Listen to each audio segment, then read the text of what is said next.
বাগেরহাট জেলা বিএনপির আহ্বায়কবৃন্দ, উপজেলা নেতৃবৃন্দ, পৌরসভা নেতৃবৃন্দ, বিভিন্ন নেতৃবৃন্দ, আমন্ত্রিত অতিথিবৃন্দ, আপনাদের সুচিন্তিত মতামত রায় দ্বিতীয় অধিবেশনে ব্যালটের মাধ্যমে আপনারা প্রদান করে তৃণমূল থেকে আপনারা নেতৃত্ব নির্বাচন করবেন।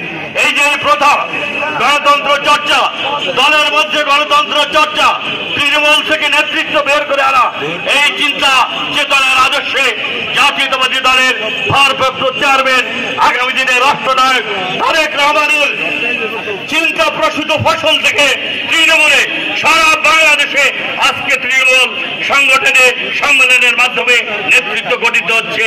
তারই ধারাবাহিকতায় বাগেরহাট জেলার প্রতিটি 9টি উপজেলার 3টি পৌরসভায় এবং প্রতিটি ইউনিয়নে নির্বাচনের মাধ্যমে নেতৃত্ব নির্বাচিত হচ্ছে। আপনারা ঈদের আনন্দের মতো আজকে এই অনুষ্ঠানে যোগদান করেছেন। এই নির্বাচনের পরে আমাদের নিজেদের মধ্যে প্রতিযোগিতা, আমাদের ঐক্য ধরে রাখতে হবে। সবাইকে ঐক্যবদ্ধ হয়ে আমাদের কিন্তু প্রাথমিক বিজয় হয়েছে, চূড়ান্ত বিজয় আমাদের হয়নি। আমরা এখনো জাতীয়ভাবে একটি সুষ্ঠু নির্বাচনের মাধ্যমে গণতান্ত্রিক শাসন ব্যবস্থায় ফিরে যেতে পারিনি। শুধুমাত্র আমাদের দলীয় নেতা নির্বাচন করার জন্য এই প্রক্রিয়া অবলম্বন করা হয়েছে। আমাদের সামনে লড়াই রয়েছে, ভোট যুদ্ধ রয়েছে। আজকে এই নির্বাচনের মাধ্যমে যে নেতৃত্ব আপনারা নির্বাচিত করবেন, তখন থেকে সবাই ভেদাভেদ ভুলে গিয়ে ঐক্যবদ্ধ হয়ে জাতীয়বাদী দলের আদর্শের চেতনাকে সামনে রেখে সবাই কাঁধে কাঁধ রেখে ঐক্যবদ্ধ হয়ে আওয়ামী ফ্যাসিস্ট সরকারকে পরাজিত করে আমাদের চূড়ান্ত বিজয় আমাদের লক্ষ্য অর্জন করতে হবে। আমরা এখানে প্রতিদ্বন্দ্বিতা করছি, আমরা এখানে নির্বাচন করছি। প্রত্যেকটি আসনে একাধিক প্রার্থী রয়েছে। জাতীয়তাবাদী দল, স্ট্যান্ডিং কমিটির দল যেন ক্ষতিগ্রস্ত না হয়।